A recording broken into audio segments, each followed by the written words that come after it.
They say in the world of organized crime, there are three types of men: those who kill with their hands, those who kill with their words, and those who kill with their minds. Dante Moretti was all three. At 34 years old, he ruled the East Coast's most sophisticated criminal empire not through violence, though he was capable of unspeakable brutality, but through information. While other families fought turf wars in the streets, Dante had infiltrated City Hall, the police department, and Wall Street itself. He didn't just break the law, he rewrote it from the inside. They called him Il Re Ombra, the Shadow King, because you never saw him coming until it was already too late. But every king has a weakness, and Dante's would walk into his life on a cold November evening, carrying nothing but a laptop bag and the kind of determination that could either save him or destroy everything he'd built. This is the story of how a runaway hacker brought the Shadow King to his knees, how an empire built on secrets crumbled when the truth became a weapon, and how two broken people learned that sometimes the most dangerous thing you can do is fall in love. The rain hammered against the windows of the Metropolitan Transit Authority bus as it crawled through Manhattan traffic. Inside, pressed between a businessman reeking of coffee and a teenager with headphones blaring trap music, sat Dr. Eliana Volkov. Well, former Dr. Volkov. She clutched her laptop bag against her chest like a shield, her reflection in the rain-streaked window showing a woman who looked nothing like the confident MIT graduate who had once stood on stage accepting an award for her groundbreaking work in cybersecurity. That woman had perfect blonde hair in an elegant twist, designer clothes, and a future so bright it required sunglasses. This woman, the one on the bus, had choppy brown hair. She'd dyed herself in a gas station bathroom 3 days ago. She wore a thrift store pantsuit that didn't quite fit and carried everything she owned in 2 bags. Her hands, which had once commanded rooms full of Fortune 500 executives, now trembled as she checked her burner phone. No messages. 6 months. 6 months since she'd walked out of her Silicon Valley penthouse with nothing but her laptop and the clothes on her back. 6 months since she'd discovered what Nexus Technologies, the company she'd helped build, was really doing with her security algorithms. 6 months since she'd become a ghost. The bus lurched to a stop at 42nd Street. Eliana stood, mumbling apologies as she squeezed through the crowd. The evening air hit her face, cold and sharp, smelling of hot dogs, exhaust, and that particular New York scent of ambition mixed with desperation.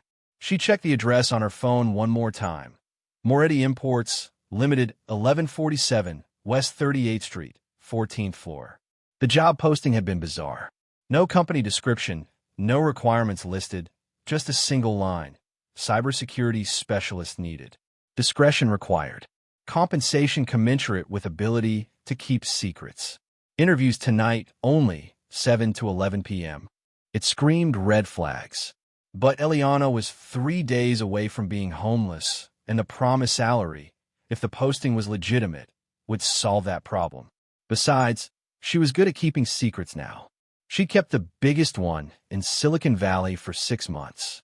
The building was a converted warehouse in the garment district, the kind of place that looked abandoned from the outside but probably housed million-dollar lofts inside. Eliana pushed through the heavy glass door into a lobby that was surprisingly elegant. Marble floors, modern art, a security desk manned by a guard who looked less like security and more like someone who could break your arm in 3 places before you blinked. Eliana Volkov, she said, her voice steadier than she felt. I'm here for the interview. The guard, his name tag read Marco, didn't smile. He picked up a phone, spoke in rapid Italian, then gestured toward the elevator. 14th floor. Mr. Chin will meet you. The elevator was the old industrial kind, with an accordion metal gate that required manual closing. As it groaned upward, Eliana caught sight of her reflection in the polished metal. She looked scared. Good, she thought. Scared people are careful people. The doors opened onto a space that took her breath away. The entire 14th floor was one massive open area with exposed brick walls, floor-to-ceiling windows overlooking the city, and enough high-end computer equipment to make NASA jealous. At least 30 workstations were arranged in a grid, each with multiple monitors, and in the center of the room was a glass-enclosed office that looked like it belonged in a spy movie. A slender Asian man in an impeccably tailored suit approached her. He was perhaps 50, with silver at his temples and eyes that missed nothing. "Miss Volkov, I'm Richard Chun, Director of Operations." He extended his hand. His grip was firm, professional. "Thank you for coming. Please follow me." He led her through the workspace. Despite the late hour, about half the stations were occupied by people who didn't look up as she passed. They were intensely focused, the kind of focus she recognized from her MIT days: coders, hackers, analysts. "What exactly does Moretti Imports import?" Eliana asked, her instincts prickling. Chin's smile didn't reach his eyes. "Information, Miss Volkov. We import information." They reached the glass office. Inside was a conference table, several chairs, and a single computer terminal. Chin gestured for her to sit. "Mr. Moretti will join you shortly. He likes to conduct final interviews personally." Chin paused at the door. "A word of advice, Miss Volkov. Mr. Moretti values honesty above all else. Whatever you're running from, he already knows about it. The question is whether you're brave enough to own it." Then he was gone, the glass door clicking shut with a sound of finality. Eliana sat alone, her heart hammering. He already knows. What did that mean? How much could they know? The answer came 60 seconds later when the door opened again. Dante Moretti didn't look like a criminal.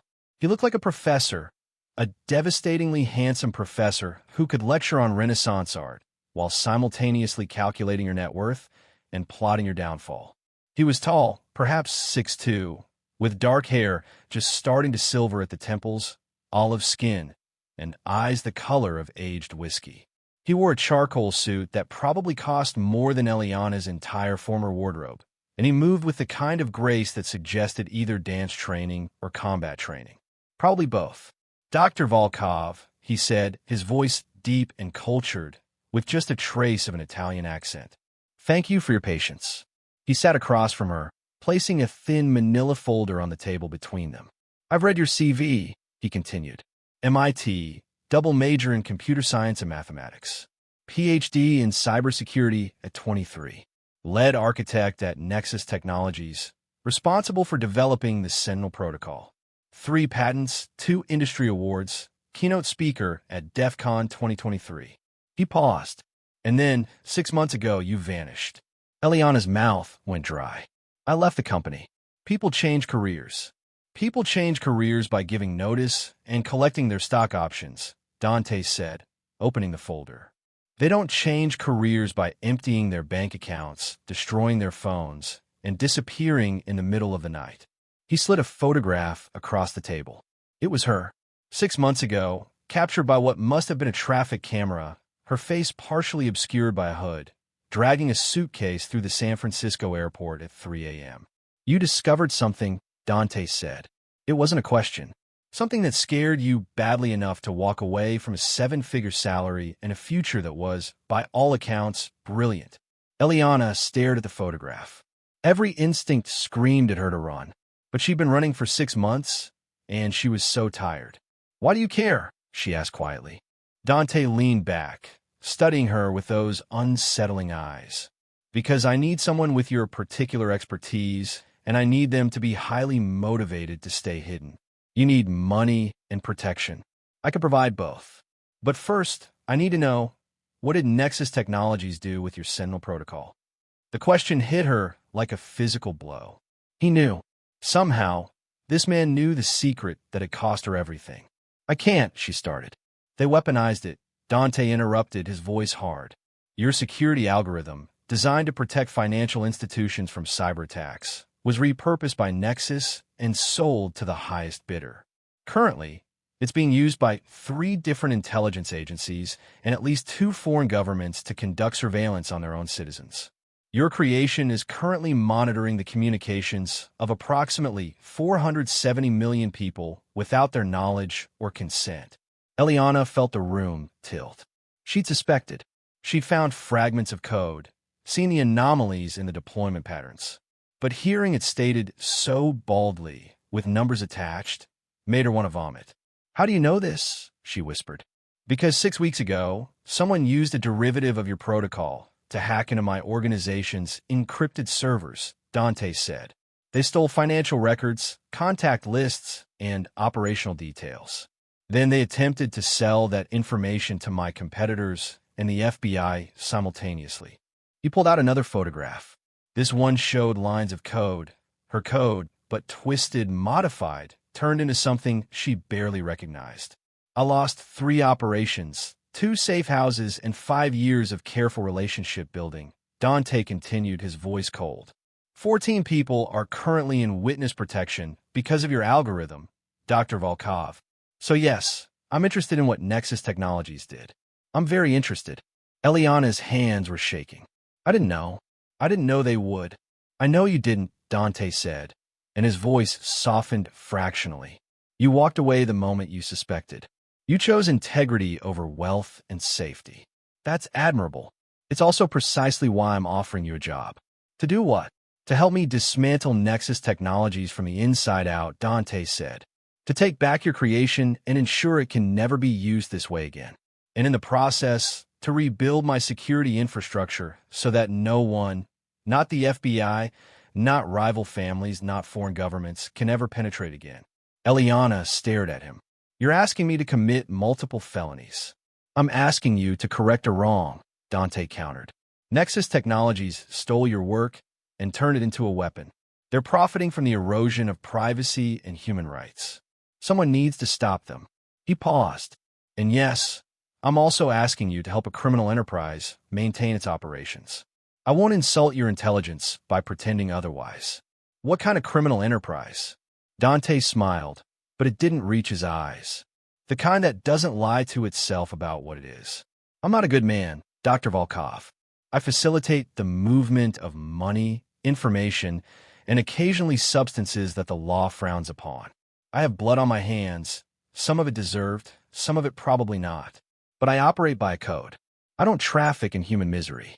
I don't involve civilians who haven't chosen this life. And I keep my word. He stood, buttoning his jacket. You have until midnight to decide. If you accept, you'll be paid $300,000 per year, with accommodations provided in a secure location. You'll work exclusively for me, and in exchange, I'll ensure that Nexus Technologies never finds you. If you decline, you walk out that door, and we never met. And if I go to the police? Eliana asked, testing.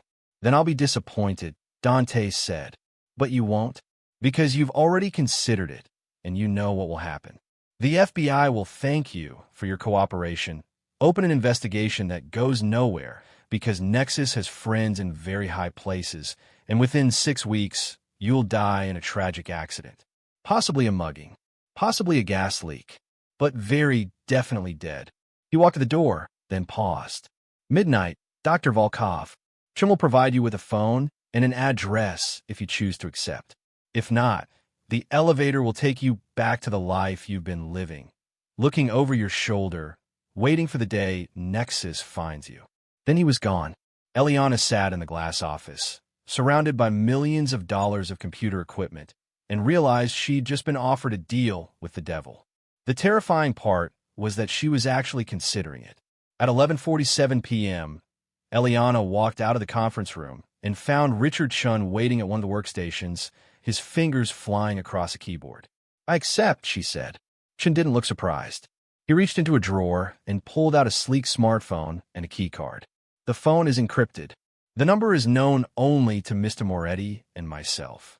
The apartment address is programmed in, along with access codes. A car is waiting downstairs.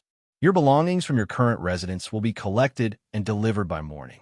I didn't tell you where I'm staying, Eliana said. Chun looked at her over his glasses. Dr. Volkov, we've known where you were staying since you arrived in New York 4 days ago. The Super 8 on Route 3 in Secaucus, New Jersey. Room 127. You've been eating at the diner across the street and using their Wi-Fi to search for jobs. He returned to his keyboard. We protect our investments. You're an investment now. Get used to it. The car was a black Mercedes with tinted windows. The driver didn't speak, just pulled smoothly into Manhattan traffic. Eliana watched the city slide past. The lights of Times Square, the elegant brownstones of the Upper West Side, and finally, a modern high-rise in Tribeca that looked like it housed hedge fund managers and trust fund babies. The apartment was on the 23rd floor. When Eliana walked in, she actually gasped. It was beautiful. Floor-to-ceiling windows overlooking the Hudson River. An open-concept living area with furniture that looked Italian and expensive. A kitchen with appliances Eliana couldn't identify. And in the corner, a dedicated office space with a custom-built workstation featuring 6 monitors, a server rack, and enough processing power to hack into NASA. On the dining table was a welcome basket, fresh fruit, expensive cheese, a bottle of wine, and a handwritten note on heavy cardstock. Welcome to your new home. Orientation begins tomorrow at 9 a.m. Sleep well. DM. Eliana stood at the window, looking out at the city lights reflecting off the dark water of the Hudson. 24 hours ago, she'd been contemplating whether she could afford both dinner and a bus ticket. Now she was living in a penthouse apartment, employed by a criminal organization, and planning to commit corporate espionage against one of the most powerful tech companies in America. She should be terrified. Instead, for the first time in 6 months, she felt something like hope. Eliana's first day began with a knock on her door at precisely 8:30 a.m. She opened it to find a woman who looked like she could kill you with a hairpin and make it look like natural causes. She was perhaps 40, with dark hair pulled into a severe bun, wearing a tailored black suit and carrying a tablet. Dr. Volkov, I'm Sophia Russo, head of security. I'm here to escort you to headquarters and begin your orientation. The headquarters turned out to be a different building entirely, a restored brick warehouse in Red Hook, Brooklyn. From the outside, it looked like any other converted industrial space. Inside, it was a fortress. Sophia led Eliana through multiple security checkpoints, each requiring different biometric scans. We operate on a need-to-know basis, Sophia explained. You'll have access to Level 4 clearance, which includes the tech department, finance, and Mr. Moretti's personal office. You will not have access to operations, enforcement, or the legal teams. Legal teams? Eliana asked. Isn't that oxymoronic for organized crime? Sophia's lips twitched in what might have been amusement. We have 13 lawyers on retainer. Crime is a business, Dr. Volkov. Like any business, it requires contracts, negotiations, and liability management. The tech department occupied the entire 3rd floor. It was even more impressive than the initial office Eliana had interviewed at. A massive open space filled with state-of-the-art equipment, multiple conference rooms, and about 40 people working at various stations. Richard Chun appeared from a glass-walled office. Dr. Volkov, welcome to the Forge. The Forge, where we forge our swords and shields, Chun said. We handle all digital operations here. Cyber defense, intelligence gathering, financial analysis, communication security. You'll be working directly with me initially, then transitioning to autonomous projects once you're cleared. He led her to a workstation that was already set up with her name on a placard. The monitors were dark, but the equipment was top of the line, custom-built servers, military-grade encryption hardware, and processors that definitely weren't available to civilian markets. Your first assignment is simple, Chun said, handing her a tablet. Audit our existing security infrastructure. Find every vulnerability, every backdoor, every weak point. You have 2 weeks. After that, you'll design the replacement system. Eliana looked at the tablet. It contained complete architectural diagrams of the organization's digital systems, server locations, network topology, encryption protocols, access hierarchies. It was a roadmap to the entire criminal enterprise. This is a trust exercise, she said quietly. Yes, Chin agreed. Mr. Moretti doesn't believe in halfway measures. You're either inside the circle or outside it. There's no middle ground. Over the next 2 weeks, Eliana immersed herself in the digital architecture of the Moretti organization. What she found was both impressive and terrifying. They had redundant systems in 3 countries.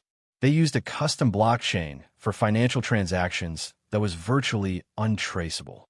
They had backdoors into no fewer than 17 municipal databases, including the NYPD's criminal database and the Port Authority's shipping manifests. And they had a dedicated team of white hat hackers, reformed criminals, mostly, who constantly probed their own systems for weaknesses. But there were cracks. Legacy systems that hadn't been updated. Weak password protocols in some divisions. And most critically, the hack that had compromised them 6 weeks ago had exploited a zero-day vulnerability in their VPN infrastructure, a vulnerability that still existed. Eliana documented everything. She wrote a 73-page report detailing every security flaw, ranking them by severity, and proposing solutions. She spent 14-hour days at her workstation, fueled by excellent coffee that appeared magically throughout the day and occasional visits from Chun, who would review her work and offer subtle guidance. She didn't see Dante Moretti once during those 2 weeks. On day 15, she was summoned to his office. Dante's office was on the top floor, a space that managed to be both elegant and intimidating.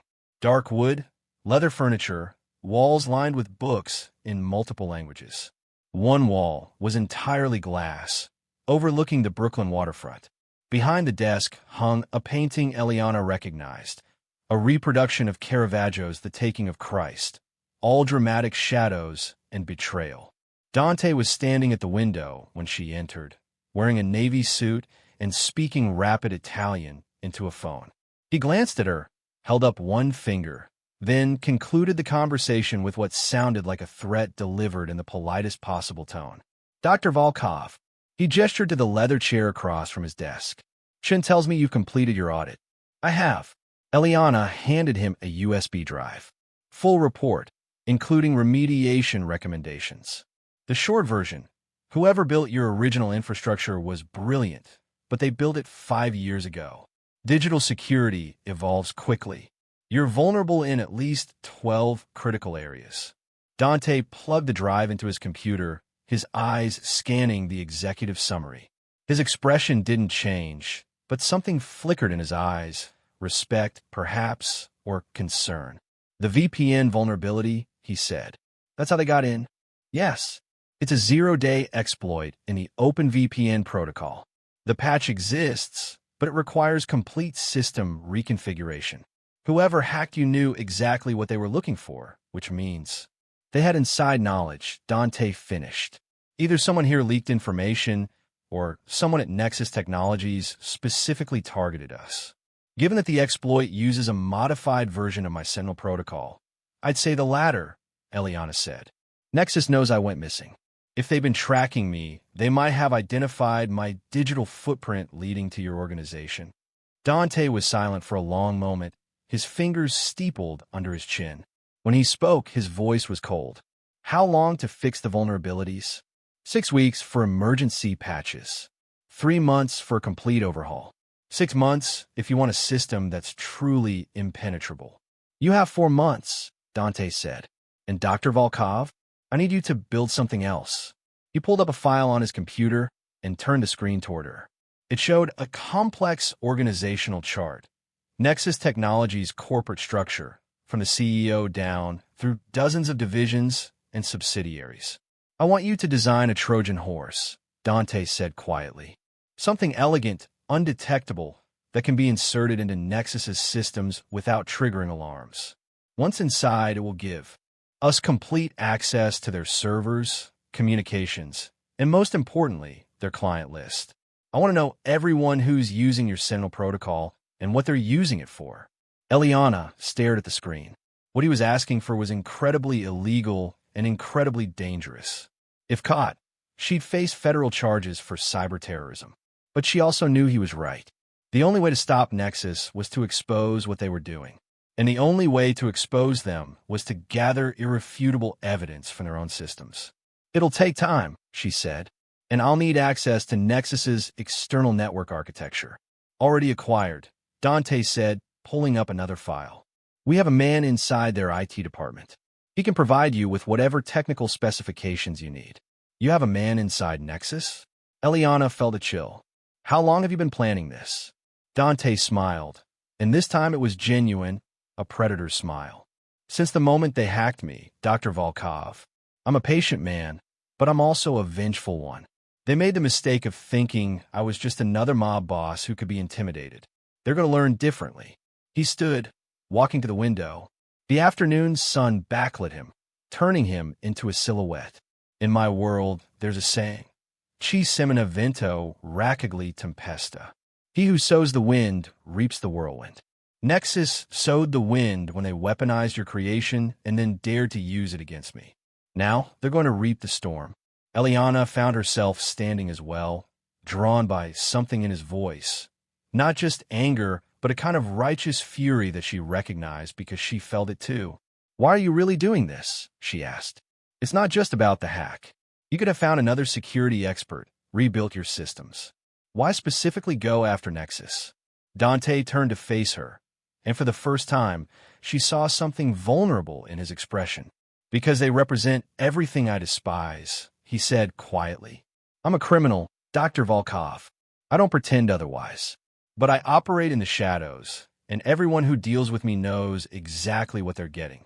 Nexus Technologies operates in the light. They wear suits, they testify before Congress, they donate to charity.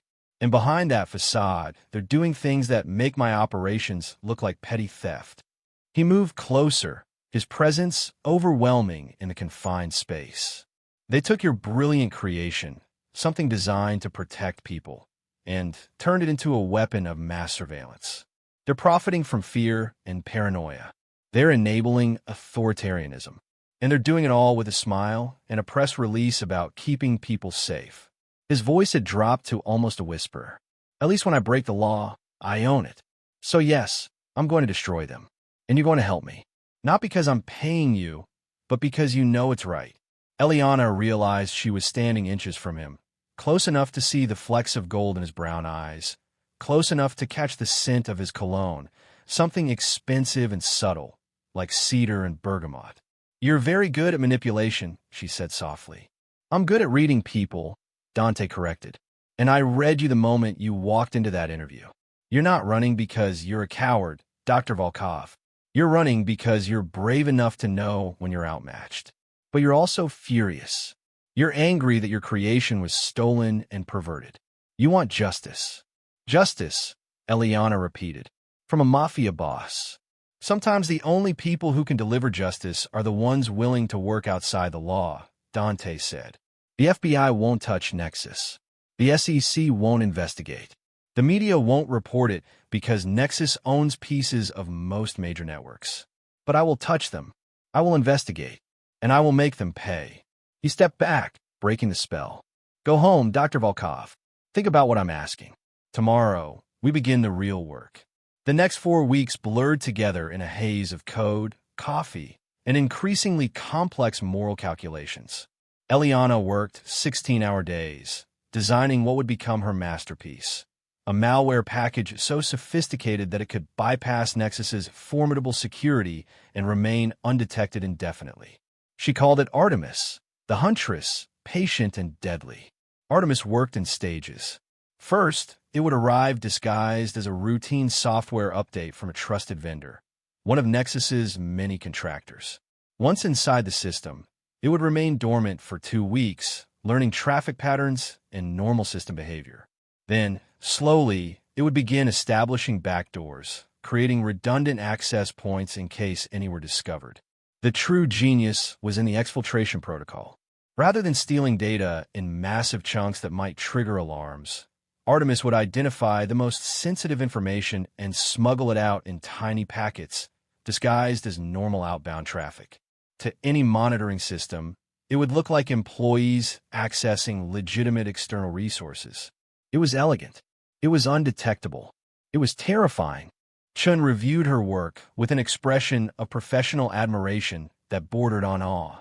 This is extraordinary, he said, scrolling through her code.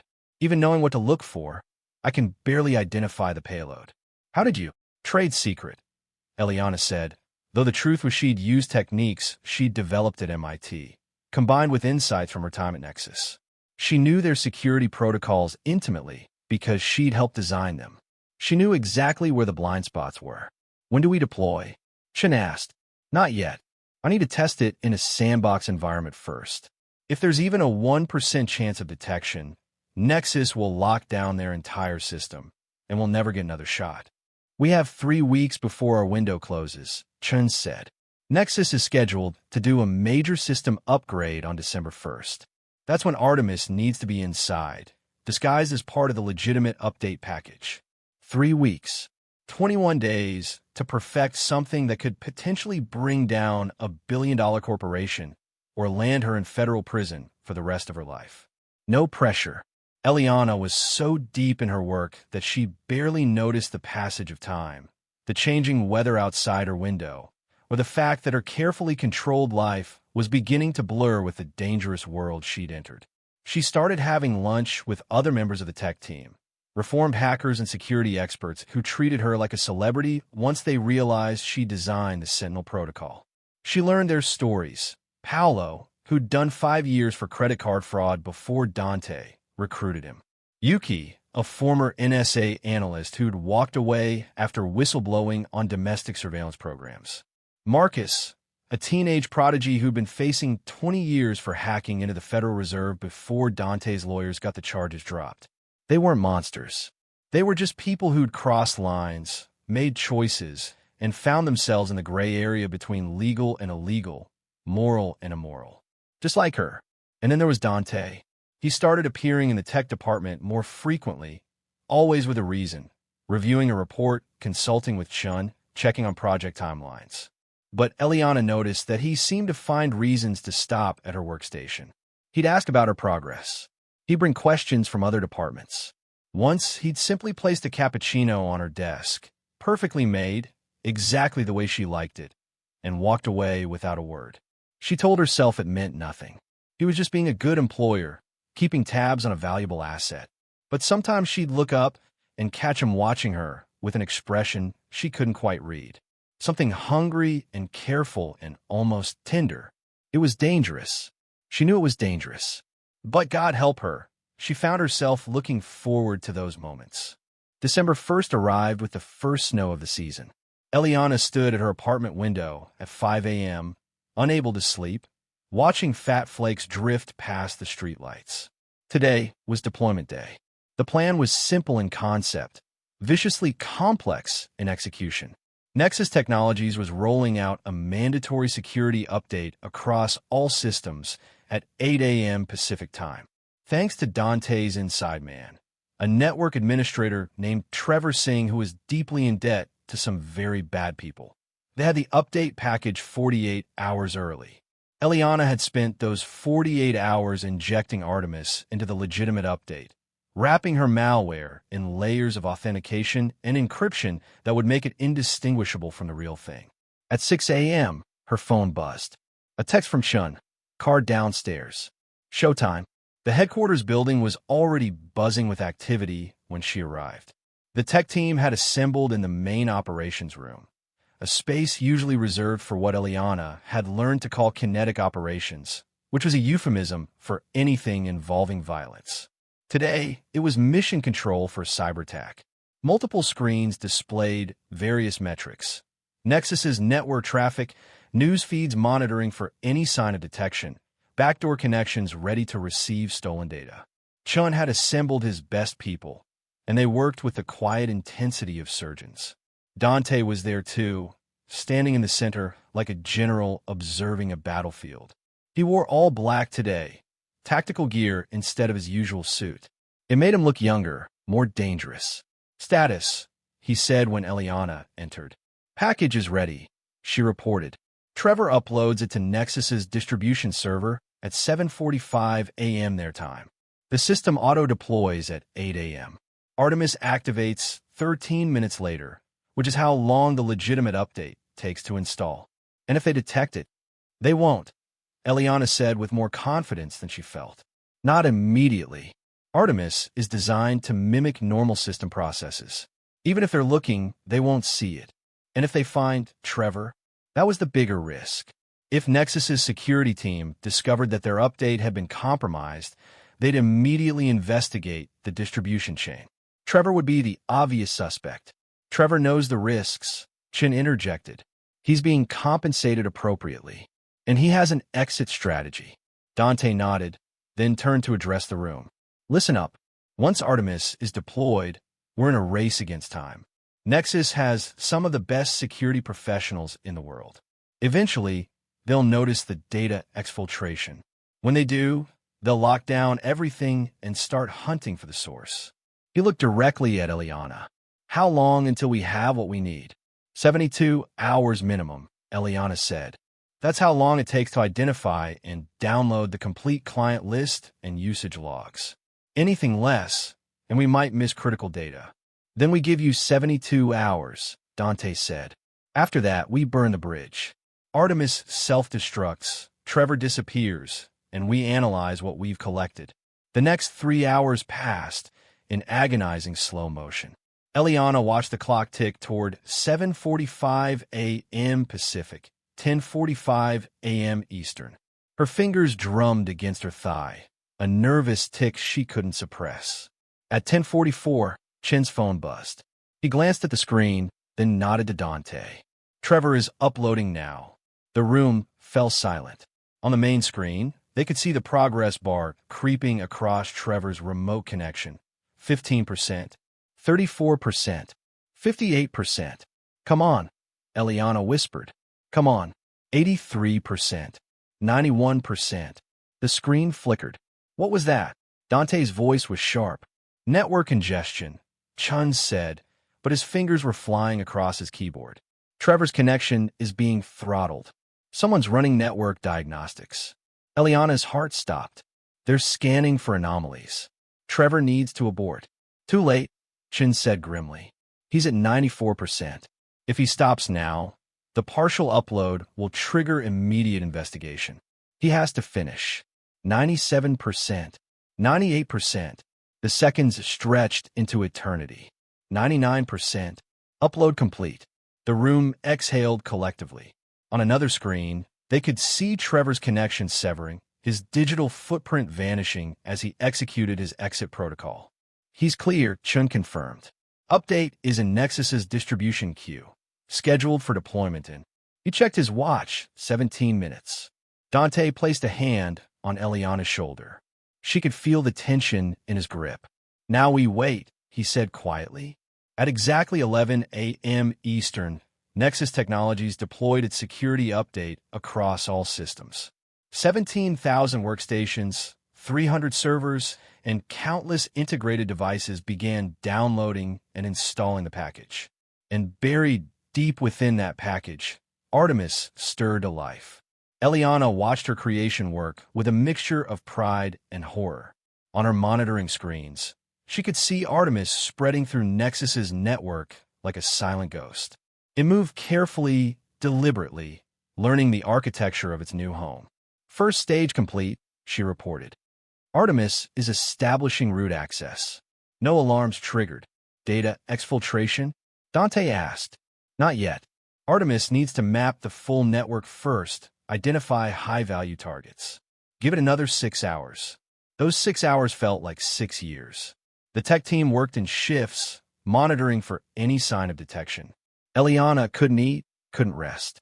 She sat at her workstation, eyes fixed on the cascading data, watching her creation do exactly what she designed it to do. At 5:17 p.m., Artemis began a harvest.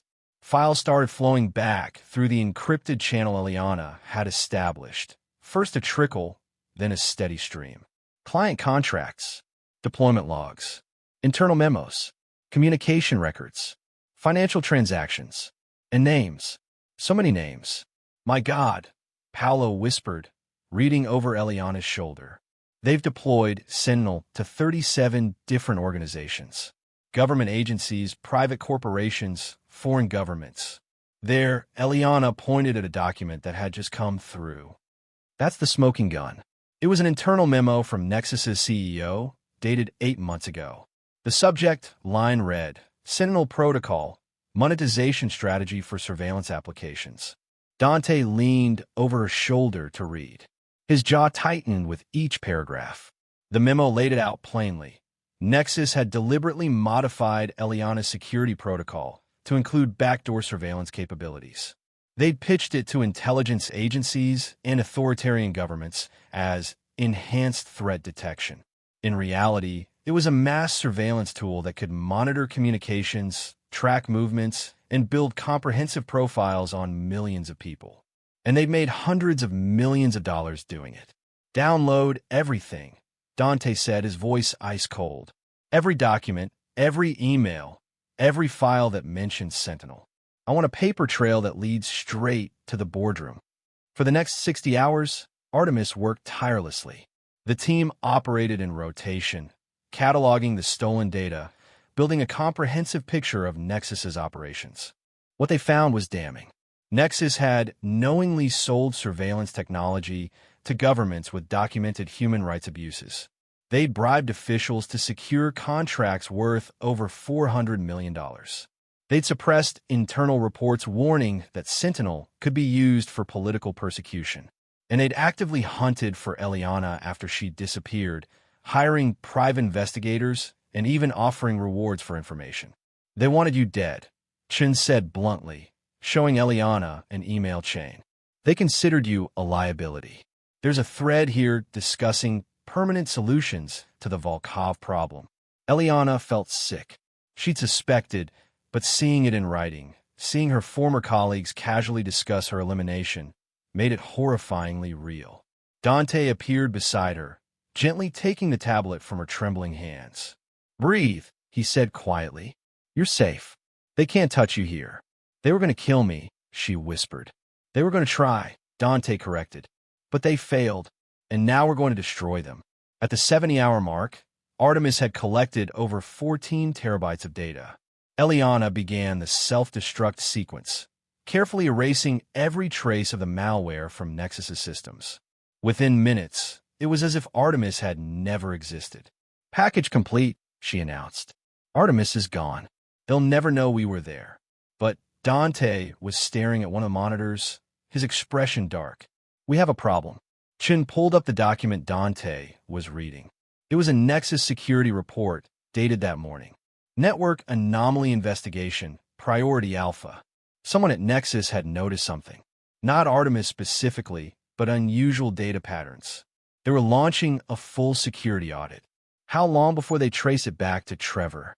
Eliana asked. "Not long," Chen said grimly. "Maybe 48 hours. Maybe less if they're good." "Trevor needs to disappear," Dante said. "Now, get him on a plane to Sao Paulo tonight. New identity, new life." "Already arranged," Chen confirmed. "But boss, there's something else. Look at who's leading the investigation." He pulled up a personnel file. The photo showed a woman in her 50s with steel gray hair and eyes that could cut glass. Dr. Margaret Chun, Chief Security Officer, Nexus Technologies. Chen's face went pale. "That's my sister." The room went silent. "Your sister works for Nexus?" Dante's voice was dangerously quiet. "I didn't know," Chen said quickly. "She changed her surname after her divorce. I haven't spoken to her in 15 years. But if she's investigating..." He trailed off, the implications clear. Margaret Chen wasn't just any security professional. According to her file, she was former NSA with a specialty in tracking advanced persistent threats. If anyone could find traces of Artemis, it was her. "This changes things," Dante said. "She's going to dig deeper than a normal audit. She's going to be thorough." "Artemis covered its tracks," Eliana insisted. "Even the best forensics won't find anything." "You sure about that?" Dante's eyes locked on hers. "Because if you're wrong, if there's even a trace left behind, Margaret Chen will find it. And when she does, she'll follow it back to us." Eliana wanted to be certain. She designed Artemis to be perfect.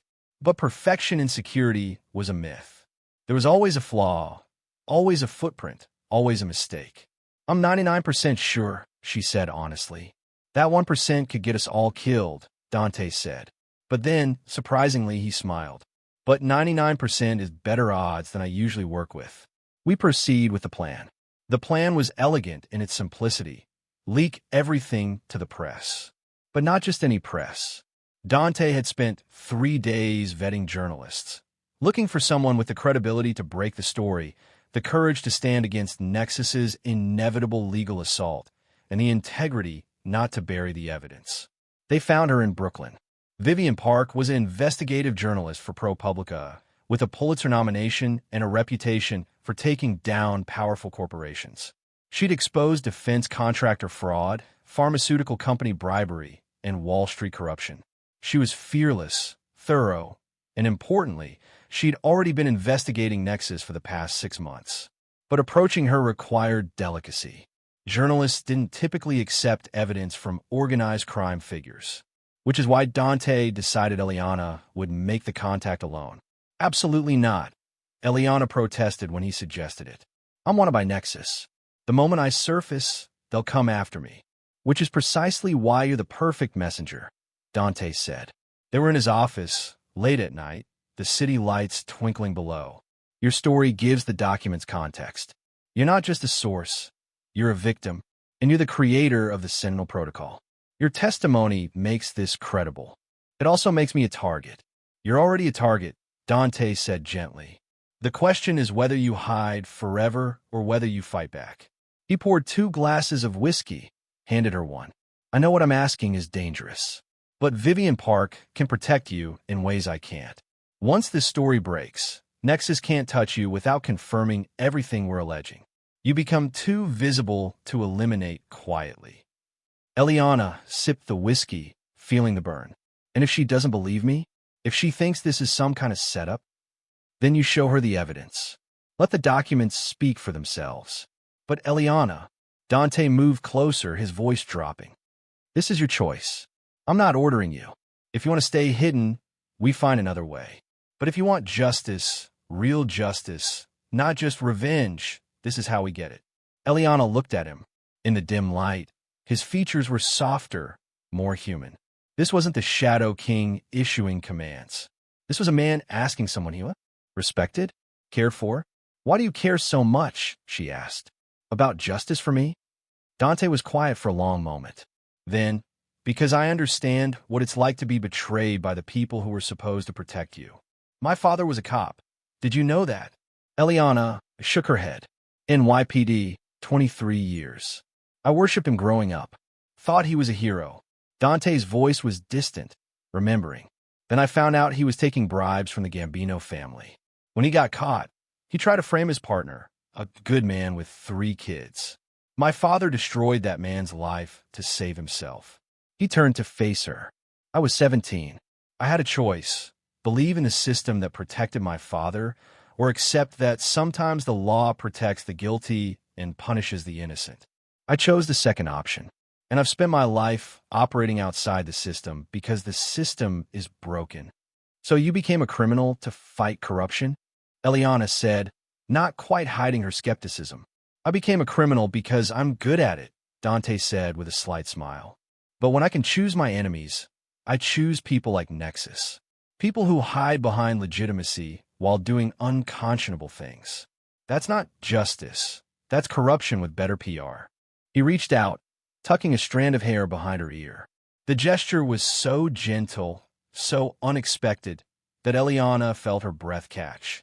You're not like me, Dante continued softly. You still believe in doing things the right way. That's why you walked away from Nexus instead of profiting from their corruption. That's why you're going to meet with Vivian Park. Because you're brave enough to stand in the light, even when it's dangerous. I'm terrified, Eliana whispered. Good, Dante said. Brave people are always terrified. They just don't let it stop them. His hand lingered against her cheek. For a moment, Eliana thought he might kiss her. Part of her wanted him to. But he stepped back, breaking the spell. The meeting is set for tomorrow at noon. Sophia will accompany you for security. You'll have the documents on an encrypted drive. After that, it's up to Park. The meeting took place in a coffee shop in Park Slope, deliberately public, deliberately neutral.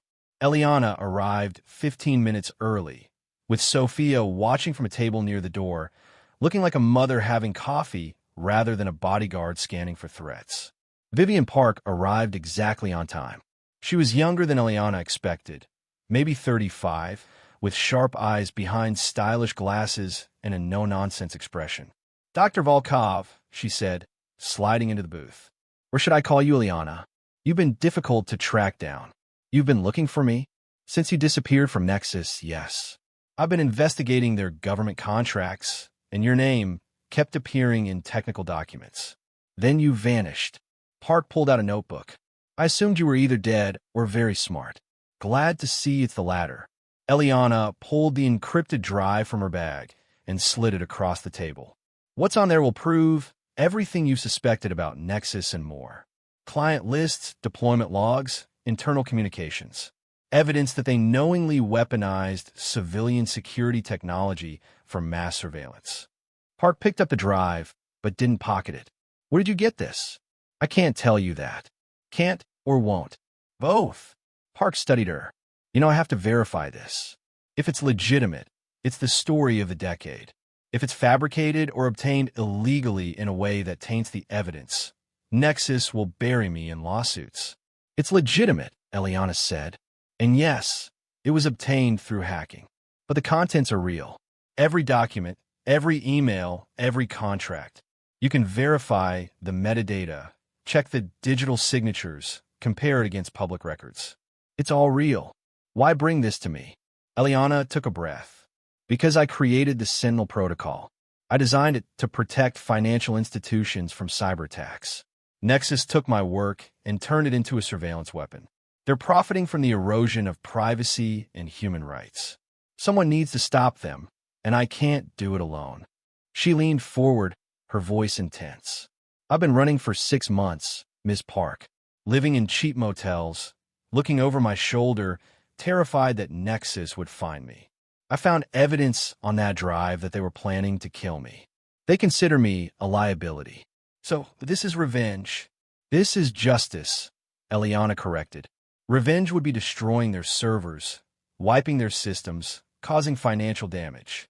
Justice is exposing what they've done so the world can hold them accountable. Park was silent for a long moment, turning the drive over in her fingers.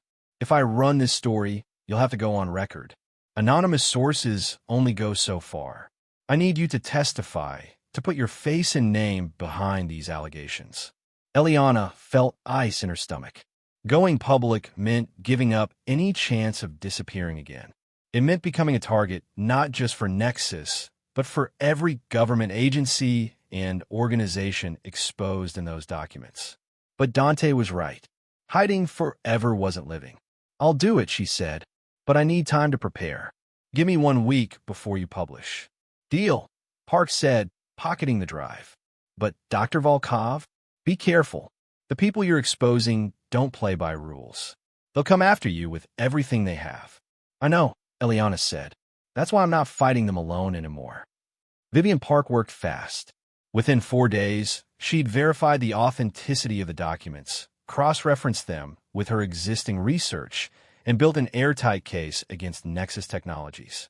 The article was scheduled to publish in 3 days. But on day 5, everything went to hell. Eliana was working late at headquarters when the alarms went off. Not fire alarms, security alarms. The harsh electronic shriek that meant perimeter breach. Sophia's voice crackled over the intercom. Lockdown protocol. All personnel to secure locations. We have armed intruders. Eliana's heart hammered. She grabbed her laptop, ready to wipe her current work, when her office door burst open. It wasn't an intruder. It was Dante, flanked by 2 guards, moving with lethal purpose. We need to move. Now. What's happening? FBI raid, Dante said tersely. Someone tipped them off. They're coming in with warrants for RICO violations. RICO, Racketeer Influenced and Corrupt Organizations Act. The federal government's nuclear option against organized crime. How did they? Eliana started. We have a leak, Dante said.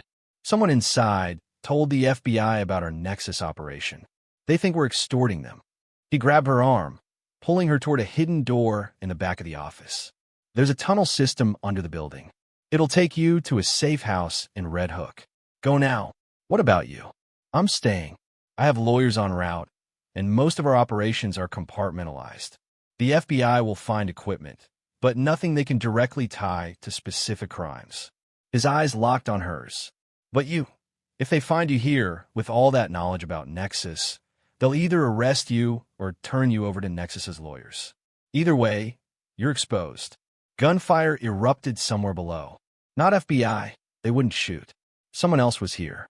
Dante's expression went cold. That's not FBI. Sophia appeared, her weapon drawn. Boss, we have a second team breaching from the north. Military gear, suppressed weapons. Professional hitters. Nexus, Eliana breathed. They found us. Or they were led here, Dante said grimly. He turned to Sophia. Get her to the tunnels. I'll hold them off. You can't, Eliana started. Dante grabbed her face in both hands, his eyes fierce. Listen to me. Whatever happens, you finish this. The story publishes in 3 days. You testify. You bring them down. Promise me. Dante. He kissed her. Hard, desperate, a kiss that tasted like goodbye. Then he shoved her towards Sophia. Go. Sophia dragged Eliana through the hidden door and down a steep staircase into darkness. Behind them, Eliana heard more gunfire, shouting chaos. The tunnel was narrow, lit by emergency lights, stretching into the distance. Sophia moved fast, one hand on Eliana's arm, the other on her weapon. What about the others? Eliana gasped, struggling to keep up. They know the protocols. Everyone scatters. We regroup at designated locations. Sophia's voice was calm, professional. Your job is to survive. You're the only one who can testify against Nexus. They reached a junction.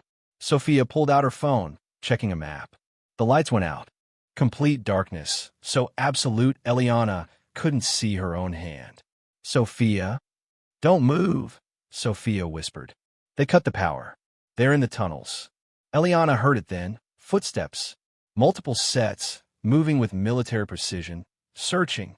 A flashlight beam cut through the dark, sweeping the tunnel. Sophia fired. The muzzle flash lit up the tunnel for a split second, enough for Eliana to see 3 men in tactical gear advancing toward them. Return fire. The sound was deafening in the enclosed space. Sophia grunted, stumbled. Run, she hissed at Eliana. North tunnel. Run. Eliana ran. She'd never been so terrified in her life. The darkness was complete, disorienting.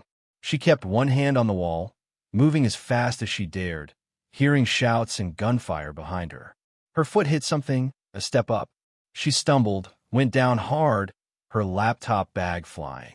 She scrambled forward, hands searching in the dark. A hand grabbed her ankle. Eliana screamed, kicking back hard. Her foot connected with something soft, a face. The grip loosened.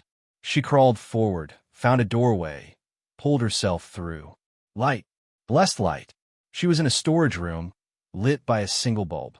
Steel shelves lined with supplies. And in the corner, a ladder leading up to a manhole cover.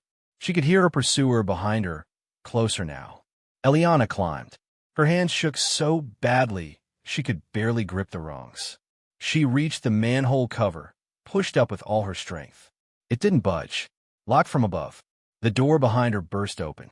A man in black tactical gear, his face covered, weapon raised. Eliana closed her eyes, waiting for the end. The shot never came. Instead, she heard a wet impact, a grunt of pain. She opened her eyes to see the man collapsing, a knife buried in his throat.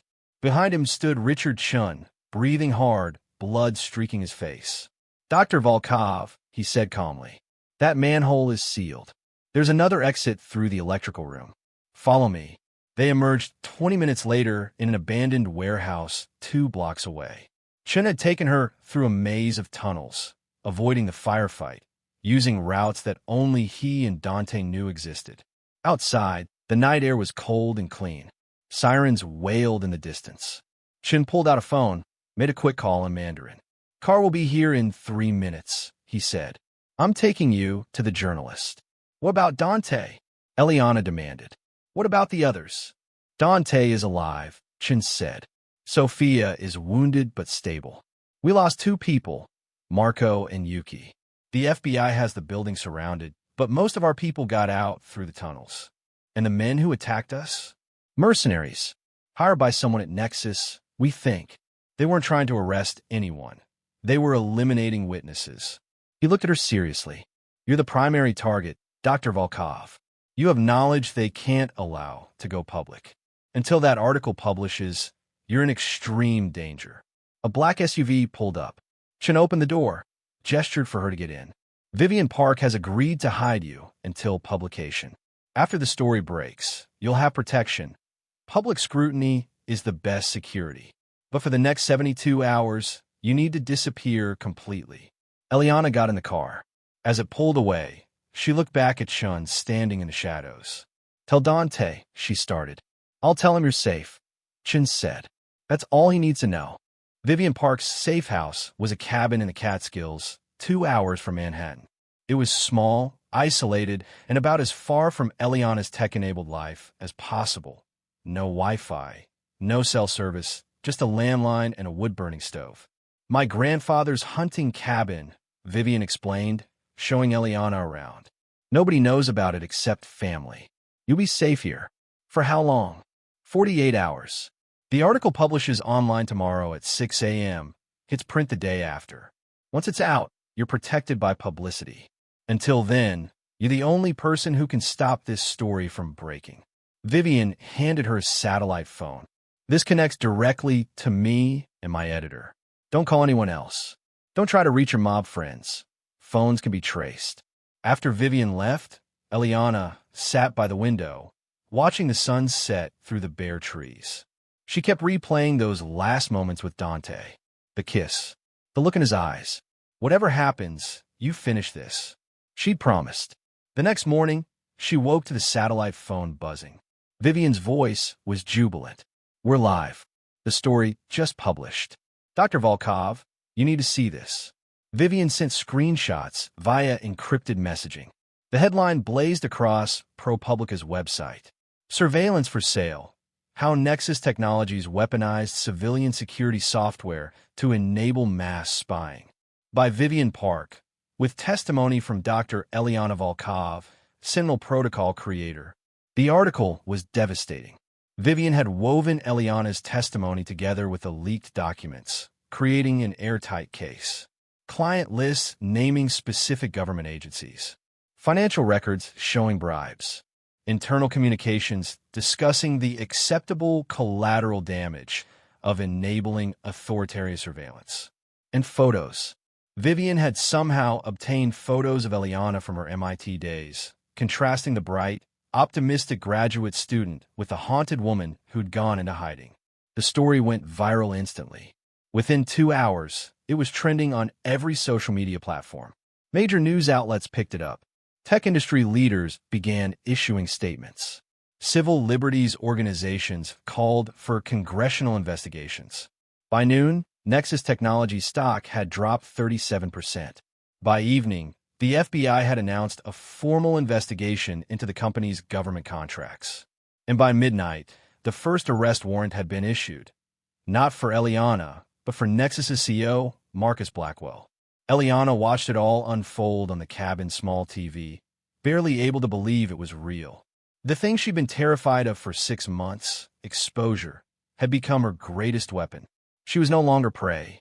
She was the hunter. The satellite phone rang. Vivian's voice was urgent. You need to get back to the city. Tomorrow morning, you're testifying before a federal grand jury. They're moving fast. They want to bring charges before Nexus can destroy evidence. I'll testify, Eliana said. But first, I need to see someone. Dante's lawyers had gotten him released on bail, $10 million, which he'd paid in cash, because of course he had. The FBI raid had netted them evidence of money laundering and racketeering, but nothing they could directly tie to violent crimes. He was facing charges, serious ones. But he was free, for now. Eliana found him at the Tribeca apartment. Her apartment, technically, though it had always felt like borrowed space. He was standing at the window, looking out at the city, and he didn't turn when she entered. You should be at the safe house, he said quietly. The story published. I'm protected now. Public enough that I'm safer in the open than hiding. They'll still come after you. Legal warfare. Character assassination. Nexus has an army of lawyers. Let them come, Eliana said. She moved closer until she was standing beside him. I'm not running anymore. Dante finally looked at her. He had a cut above his eyebrow, bruises on his jaw. But his eyes held something she'd never seen before. Vulnerability. Fear. I thought I'd lost you, he said softly. In those tunnels, when I heard the gunfire, I thought. I'm okay, Eliana interrupted. Chin got me out. And Dante, we did it. The story is everywhere. Nexus is burning. They can't touch me now without confirming everything we alleged. and I'm going to prison, Dante said matter-of-factly. RICO charges, Eliana. The FBI has been building this case for years. Your operation against Nexus gave them the probable cause they needed for the raid. They found enough evidence to prosecute. How long? If convicted? 10 to 20 years. The words hit her like a physical blow. She'd been so focused on bringing down Nexus, she hadn't considered the consequences for Dante. There has to be something we can do, she said desperately. Plea bargain, immunity, something. There is something, Dante said. He turned to face her fully. The FBI offered me a deal. Full immunity, witness protection, new identity. In exchange for testimony against the other 4 families in New York. They want me to dismantle the entire East Coast operation. That's a death sentence, Eliana breathed. If you testify, every criminal organization in America will be hunting you. Yes, Dante agreed. Which is why I'm not taking the deal. What? Why not? Dante reached out, cupping her face in his hands the way he had before. His touch was gentle, reverent. Because I've spent my entire life building something. An organization, yes, but also a family. The people who work for me, Chun, Sophia, Paolo, Marcus, they're not just employees. They're people I protected, people who trust me. If I betray them to save myself, I'm no better than my father. So, you'll go to prison instead? Eliana's voice cracked. For 10 years? 20. If that's the price of keeping my integrity, yes. That's insane, Eliana said, anger mixing with her fear. That's noble and stupid, and he kissed her, not desperate this time, but slow, deep, full of longing and regret. When they broke apart, he rested his forehead against hers. I love you, he whispered. I didn't expect to. I didn't want to. Loving people makes you vulnerable, and I've built my life on never being vulnerable. But you walked into my life with your courage and your brilliant mind and your absolute refusal to compromise your principles, and I fell completely. Tears streamed down Eliana's face. Then fight, she pleaded. Fight the charges. Let me help. I can testify that you helped expose Nexus. That has to count for something. It counts for very little in a RICO case, Dante said gently. But Eliana, listen to me. I need you to promise me something. Whatever happens in the next few months, trial, conviction, sentencing, I need you to live your life.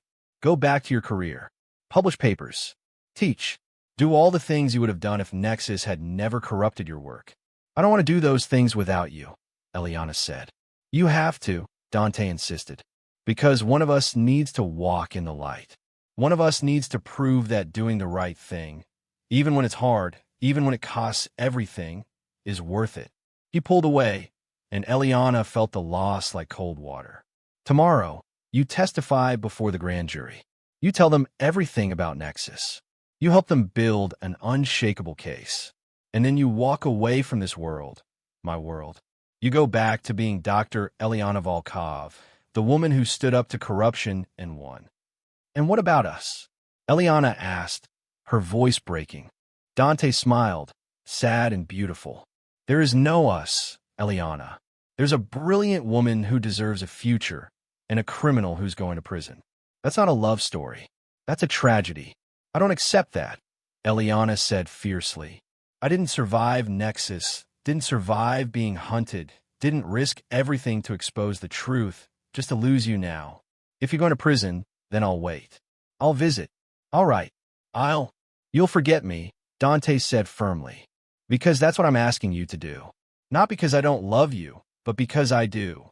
He walked to his desk, pulled out an envelope, and handed it to her.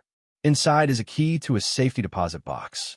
In that box is enough money to restart your life. Pay off any debts, fund your research, whatever you need. There's also documentation of everything we did against Nexus, my personal insurance policy. If anything happens to me, if I die suspiciously, that documentation goes to every news outlet in America. Dante, take it, he said. And tomorrow, after you testify, don't come back here. Don't try to contact me.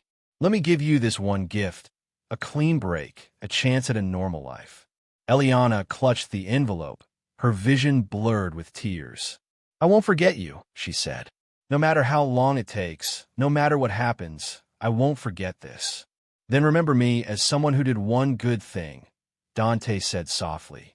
Remember me as the man who helped you save yourself and expose corruption. Not as the criminal, but as the man who loved you enough to let you go. He walked to the door, opened it. A clear dismissal. Eliana wanted to argue, to fight, to refuse his noble self-sacrifice. But she also knew him well enough to recognize when his mind was made up.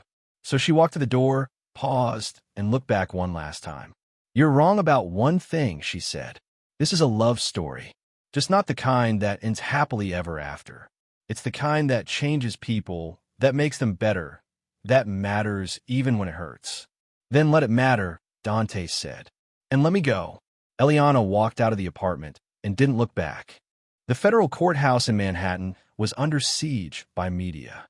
Eliana had to be escorted through a back entrance, surrounded by federal marshals, to avoid the cameras and questions. The grand jury proceeding was closed to the public. For 6 hours, Eliana testified, walking them through the creation of the Sentinel Protocol, her discovery of Nexus's corruption, and the evidence she'd helped gather. The jurors listened with rapt attention. Some looked angry. Others looked horrified. When she finished, the foreman asked a single question. Dr. Volkov, in your professional opinion, is the evidence you've provided sufficient to prove that Nexus Technologies knowingly engaged in illegal surveillance and fraud? Yes, Eliana said firmly. Without question. The grand jury voted to indict 37 counts against Nexus Technologies and its senior leadership. Wire fraud, violation of privacy laws, bribery of public officials, conspiracy to violate civil rights. Marcus Blackwell, the CEO who'd signed off on turning Eliana's creation into a weapon, was arrested at his Connecticut estate. The COO fled to Dubai, where she couldn't be extradited. The head of sales attempted suicide, but survived. Nexus Technology stock became worthless within a week. Partners canceled contracts. Government agencies launched their own investigations. Within a month, the company that had been worth $8 billion was filing for bankruptcy. Eliana watched it all from a distance, staying in a hotel near the courthouse under federal protection. She gave interviews, carefully controlled ones, with lawyers present. She appeared on 60 Minutes, telling her story with quiet dignity. The public embraced her as a hero, a whistleblower who'd sacrificed everything to expose corruption. Universities offered her positions. Tech companies wanted her on their boards. She was invited to speak at conferences, testify before Congress, write a book. But every night, she returned to an empty hotel room and thought about a man in a holding cell awaiting trial. Dante's trial was scheduled for 3 months after hers. RICO cases were complex, slow-moving beasts. His lawyers filed motion after motion, delaying, fighting every inch. Eliana kept her promise. She didn't visit. She didn't call. But she followed every development obsessively, reading court filings late into the night. The trial of United States versus Dante Moretti began on a cold February morning. Eliana sat in the back of the courtroom, wearing sunglasses and a hood, trying to be invisible. She told herself she wouldn't come. She promised to let him go, but she couldn't stay away. The prosecution painted Dante as a criminal mastermind, ruthless, calculating, dangerous. They presented evidence of money laundering, extortion, illegal gambling operations. They paraded witnesses, business owners who'd paid protection money, rival criminals who'd been threatened. Dante sat at the defense table, looking calm and composed in an elegant suit, as if this were just another business meeting. His defense attorney, a brilliant woman named Patricia Gould, fought back hard. She challenged every piece of evidence, attacked the credibility of witnesses, argued that the FBI's case was built on circumstantial evidence and testimony from criminals trying to reduce their own sentences. But the prosecution had one trump card: Richard Chun. Chun had been arrested in the same raid. Facing his own RICO charges, he'd taken the deal Dante refused: immunity in exchange for testimony. When Chun took the stand, Eliana felt sick. The prosecutor asked him to describe the Moretti organization structure, its operations, it's criminal enterprises. Chun answered methodically, professionally, his voice showing no emotion as he systematically dismantled the empire he'd helped build. Then came the cross-examination. Patricia Gould stood, approached the witness stand. Mr. Chun, you testify that you've worked for Mr. Moretti for 8 years, correct? Yes. And in those 8 years, did Mr. Moretti ever order you to kill anyone? Chun paused. No. Did he ever order violence against civilians? No. Did he ever engage in human trafficking, drug distribution to minors, or any crime that directly harmed vulnerable people? No. In fact, isn't it true that Mr. Moretti has a very specific code of ethics? That he refuses certain types of operations, even when they're profitable? Objection, the prosecutor said. Relevance. Your Honor, the defense is entitled to present character evidence, Gould argued. I'll allow it, the judge said. Answer the question, Mr. Chun. Chun looked at Dante. For just a moment, something flickered in his expression. Regret, perhaps. Or respect. Yes, Chun said quietly. Dante Moretti operates by a code. He doesn't involve civilians who haven't chosen this life. He doesn't traffic in human misery. And he keeps his word always. And yet you're testifying against him to save yourself. Chun's face tightened. Yes. No further questions. The testimony continued for 3 weeks.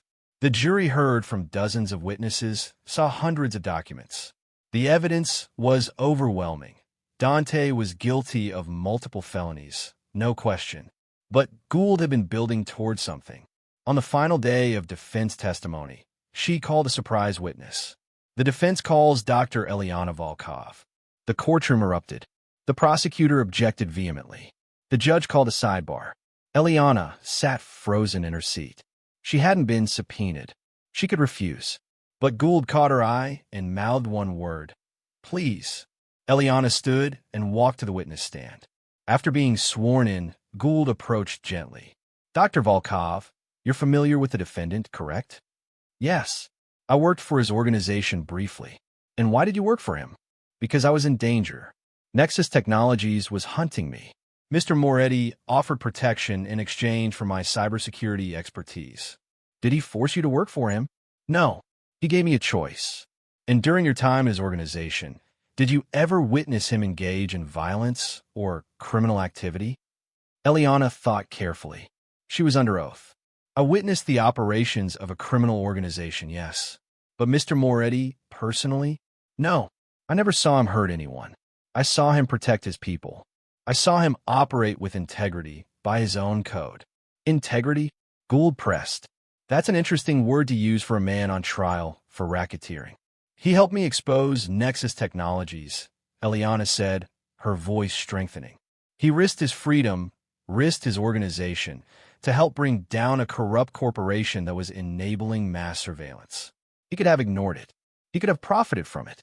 Instead, he chose to do the right thing. The prosecutor was on his feet.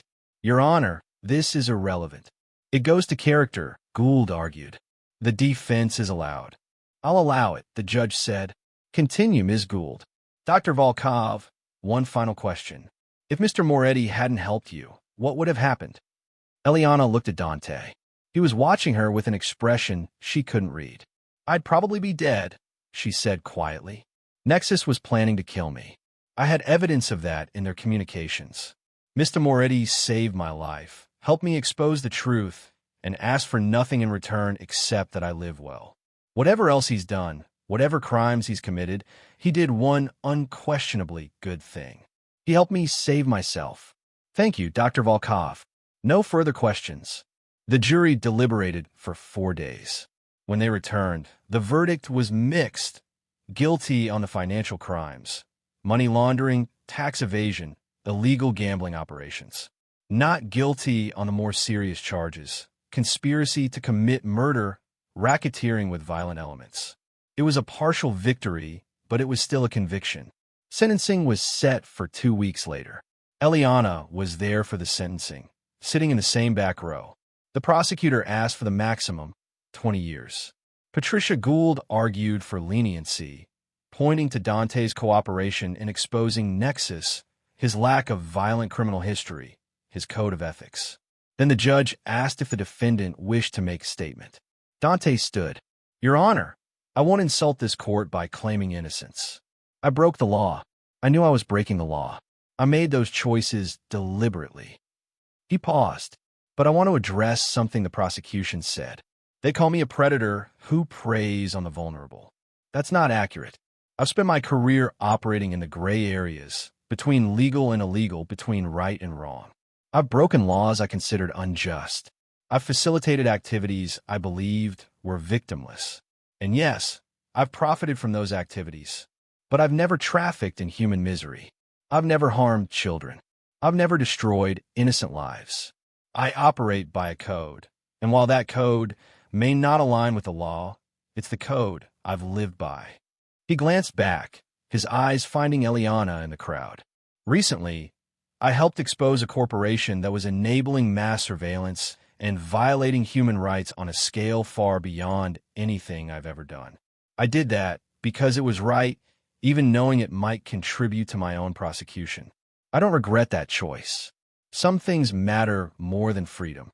He turned back to the judge. "I accept responsibility for my actions. Whatever sentence you impose, I'll serve it with dignity. But I won't apologize for having principles, even if they're the wrong ones." The judge was silent for a long moment. "Mr. Moretti, you present an interesting contradiction. You're clearly intelligent, principled in your own way, and capable of doing good. You also clearly broke the law, extensively and deliberately. The court must balance these considerations. On the charges of money laundering and tax evasion, you are sentenced to 8 years in federal prison, with possibility of parole after 5 years. On the illegal gambling operations, an additional 2 years to be served concurrently. Total sentence, 8 years. 8 years. Not 20, but not nothing." Dante nodded, accepting it without visible emotion. As the marshals led him away, he looked back one more time at Eliana. Their eyes met across the courtroom, and he smiled. A real smile, warm and genuine and full of something that looked like hope. Then he was gone. Eliana threw herself into her new life with fierce determination.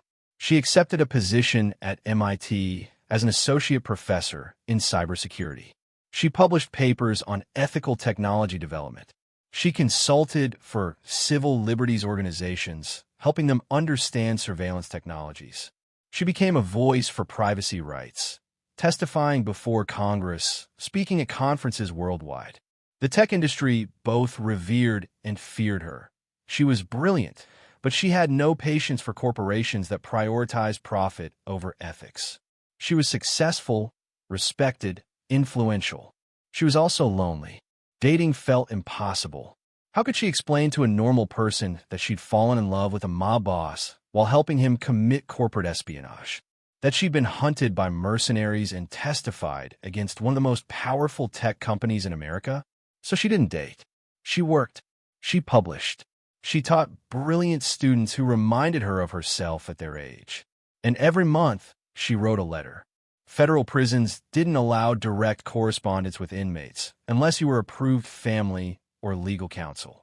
But Eliana had found a workaround. She wrote letters and sent them to Patricia Gould, Dante's attorney, who forwarded them as legal correspondence. She never knew if he read them. He couldn't write back. That would risk exposing their connection. But she wrote anyway, pouring out her thoughts, her work, her life. She told him about her research, about her students, about the slow, grinding process of rebuilding Nexus's victims' lives. She told him about testifying at Marcus Blackwell's trial. He got 15 years. She told him about speaking at the UN about surveillance technology. She never said, "I love you." That felt too raw, too vulnerable. But she hoped he understood. 3 years into his sentence, Eliana received an unexpected visitor at her MIT office. Richard Chun looked older, thinner. He was out of prison.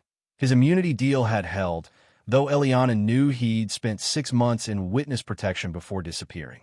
"Dr. Volkov," he said quietly, "may I come in?" She gestured to a chair, wary. "I know you have no reason to trust me," Chun said. "I testified against Dante. I helped put him in prison. Why are you here, Richard?" Because I have information you need. About Nexus Technologies. Eliana stiffened. Nexus is gone. Bankrupt, dissolved. The company is gone. Chin agreed. But the technology isn't. The Sentinel Protocol still exists. And someone has been rebuilding it, quietly, under a new corporate shell. He slid a folder across her desk. Inside were documents showing a new company, Cerberus Security Solutions, registered in Delaware 6 months ago.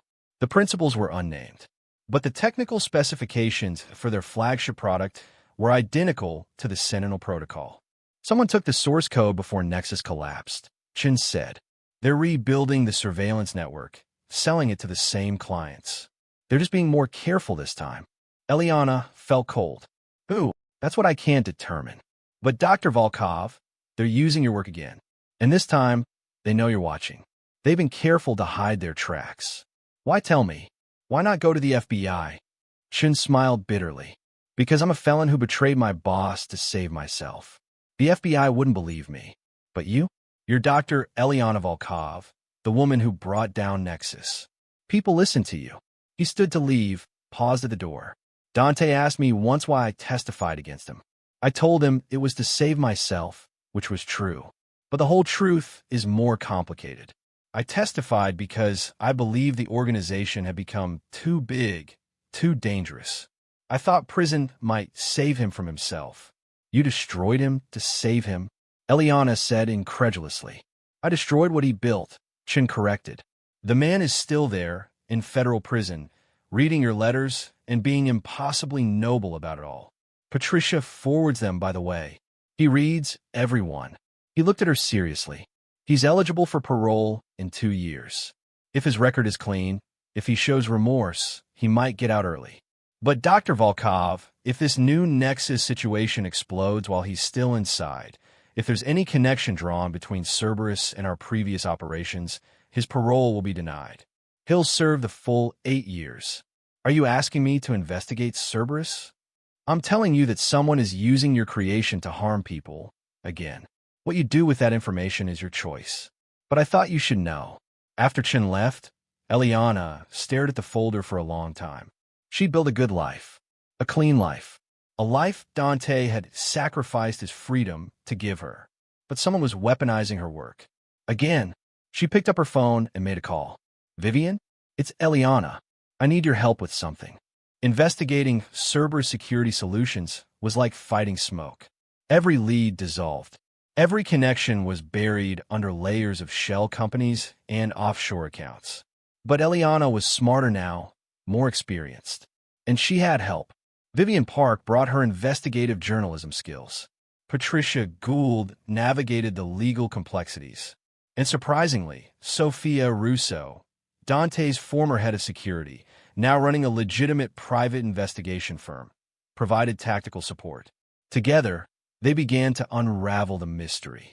Cerberus was founded by someone with deep knowledge of both Nexus's technology and the intelligence community. The client list was smaller but more focused: authoritarian governments, private military contractors, corporations with histories of worker surveillance. The smoking gun came from an unexpected source. Margaret Shun, Richard's sister, the security expert who'd investigated the original breach at Nexus. She reached out to Eliana through an encrypted email. Dr. Volkov, we need to talk. I know who's behind Cerberus, and you're not going to believe it. They met in a coffee shop in Boston. Margaret was exactly as Eliana had imagined from her file. Sharp, efficient, no nonsense. I was fired from Nexus 2 months before the company collapsed, Margaret said without preamble. Officially, it was budget cuts. Unofficially, I discovered evidence that someone in senior leadership was exfiltrating data before the bankruptcy. Not just client data, source code, technical specifications, everything needed to rebuild the Sentinel Protocol. Ooh, Margaret pulled out a tablet, showed Eliana a photograph. It was Dr. James Hartwell, Nexus's former CTO, the man who'd been Eliana's mentor, who'd recruited her from MIT, who'd promised her that the Sentinel Protocol would change the world for the better. Eliana felt physically sick. Hartwell took a severance package and disappeared, Margaret continued. I traced him to 3 different countries before losing the trail. But 6 months ago, Cerberus Security Solutions was registered. The timing matches perfectly. He's rebuilding Nexus, Eliana said slowly. Using my technology. Your improved technology, Margaret corrected. I've analyzed Cerberus's promotional materials. The system they're advertising is more sophisticated than the original Sentinel protocol. Someone enhanced it. The implications hit Eliana like a freight train. Hartwell had access to her original code, but the improvements suggested he also had access to her recent work, the security systems she designed for Dante's organization. He is someone on the inside, Eliana said. Someone who worked on the Moretti systems. Margaret nodded. I've been conducting my own investigation. 3 former members of Moretti's tech team have gone dark in the past year. No social media, no employment records, nothing. My theory, Hartwell recruited them, probably offering immunity and money. We need to stop him. Agreed. But Dr. Volkov, this is bigger than Hartwell. Cerberus has government contracts. Taking them down means exposing those government surveillance programs. It means making enemies of some very powerful people. Eliana thought about Dante, sitting in a federal prison, reading her letters. Thought about the choice he'd made to expose Nexus, knowing it might cost him everything. I've made powerful enemies before, she said. Let's do it again. The investigation took 8 months. They traced Cerberus's corporate structure through 12 shell companies. They identified the 3 turncoats from Dante's organization. Paolo, who'd been recruited with promises of immunity, Anna, a junior analyst who'd been blackmailed, and Marcus, who'd simply been offered enough money to betray his principles. They documented Cerberus's client list: 3 authoritarian governments, 2 private military contractors, and disturbingly, a handful of U.S. law enforcement agencies using the system for warrantless surveillance. And they found Hartwell. He was living in Singapore under his real name, apparently confident that his government connections would protect him. He ran Cerberus from a legitimate office building, presenting himself as a successful tech entrepreneur. Vivian Park wrote the expose.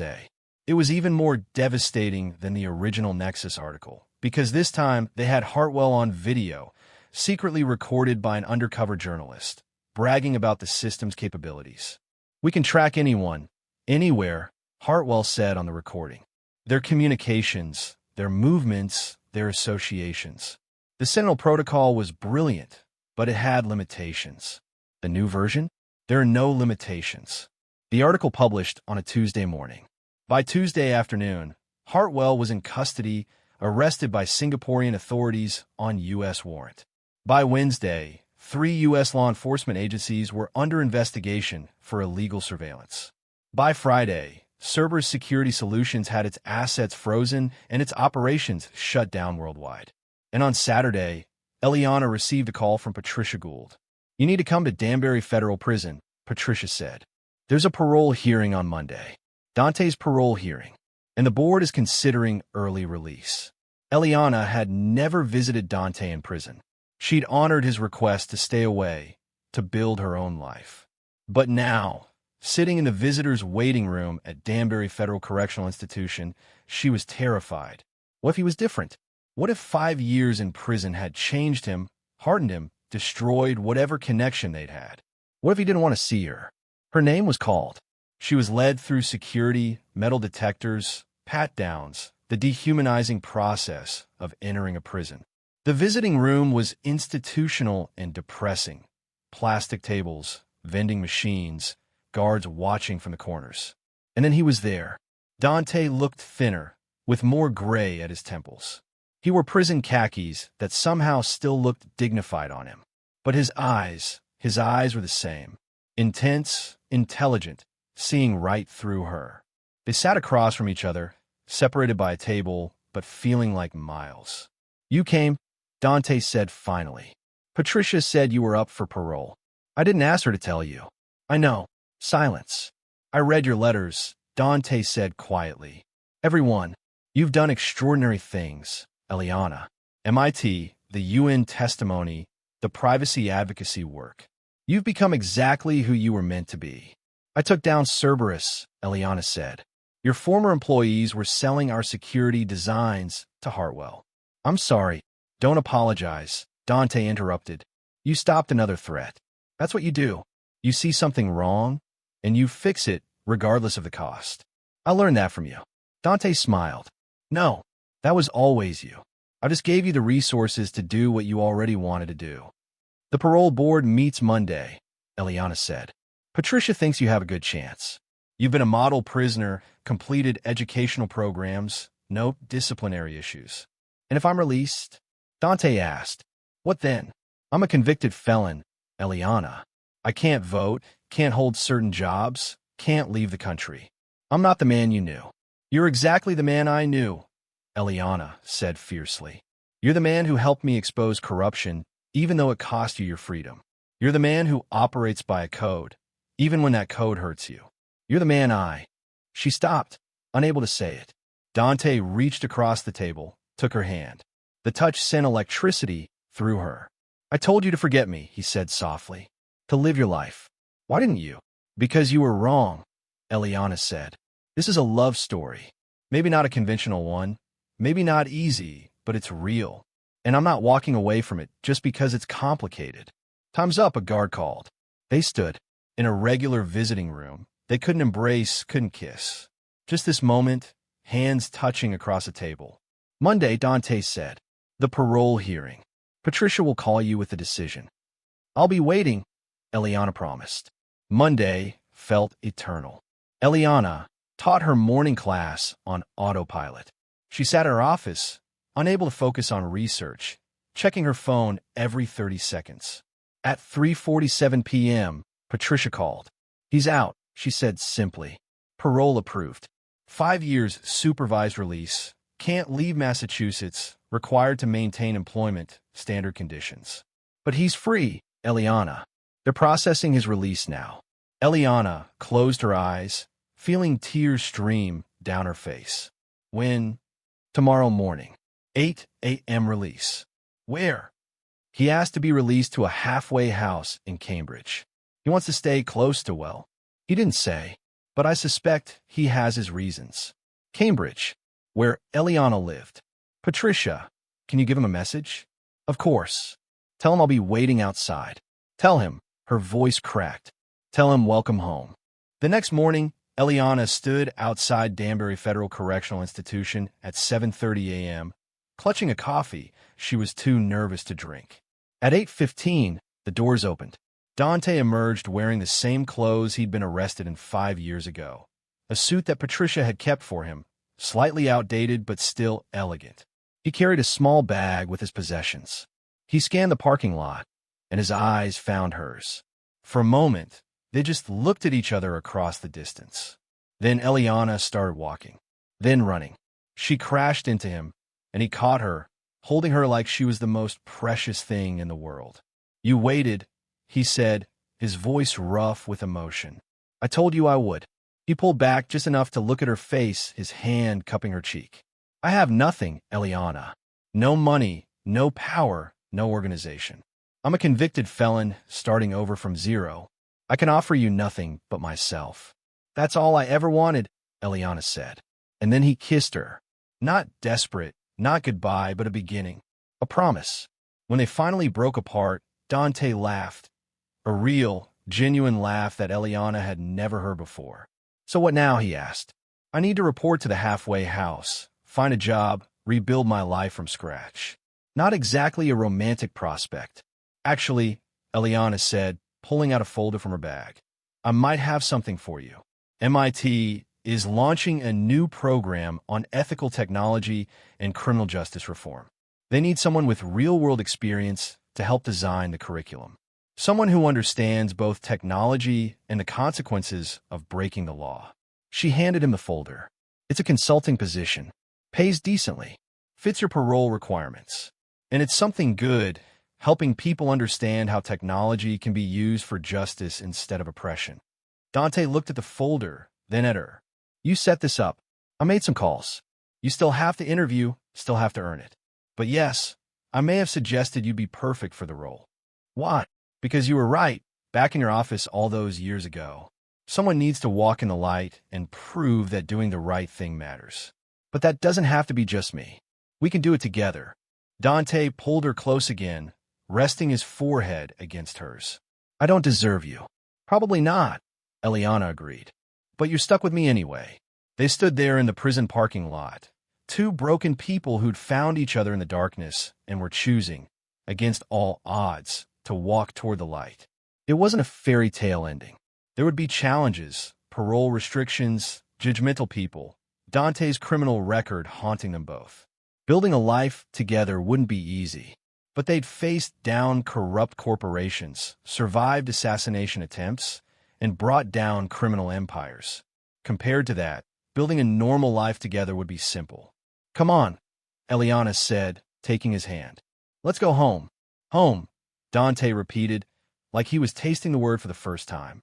They got into Eliana's car, a modest Honda, so different from the luxury vehicles of his past life, and drove toward Cambridge, toward MIT, where Dante would start his new consulting job, toward Eliana's apartment, where she'd cleared space for his few belongings, toward a future that was uncertain but theirs.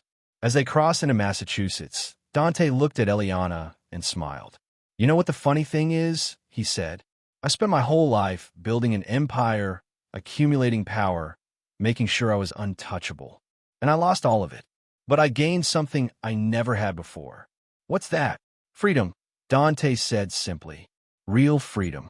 Not power or wealth, but the freedom to choose who I want to be. And I choose to be better. Because of you. We'll be better together, Eliana said, squeezing his hand. And as the morning sun rose over the Massachusetts landscape, illuminating the road ahead, two people who'd been forged in fire and shadow began the hardest journey of all, learning to live in the light. 5 years later, Dr. Eliana Volkov stood at the podium in MIT's largest lecture hall, looking out at an audience of tech industry leaders, policymakers, and students. Technology, she said, is never neutral. Every algorithm, every protocol, every system we build carries within it our values, our biases, our choices. The question isn't whether technology will be used for good or evil. The question is who decides. In the front row, Dante Moretti, now officially Dr. Dante Moretti, having completed a PhD in criminal justice and technology ethics, watched his wife with undisguised pride. Their story had become legendary in certain circles. The mob boss and the hacker, the criminal and the whistleblower, who together had brought down one of the most powerful tech companies in America. But that was old news now. These days, they ran a nonprofit together, the Volkov Moretti Institute for Ethical Technology. They consulted for companies, trained developers, testified before Congress, and taught the next generation to build systems that protected people instead of exploiting them. Dante's past was never hidden. He was open about his criminal history, using it as a teaching tool. I spent years operating outside the law, he'd tell students.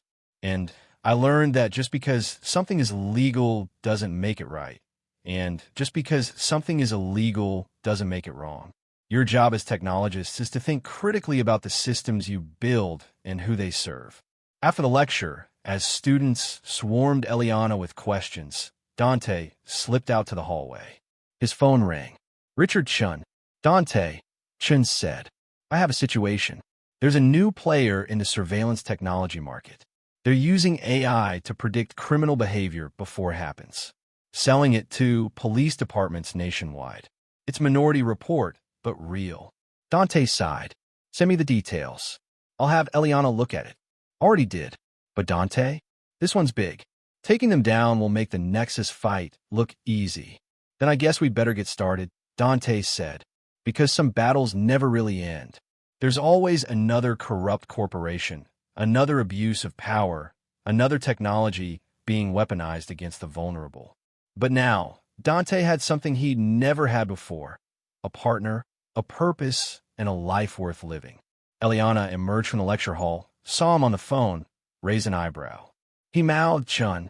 New case. She grinned. Not a scared grin, not a worried one.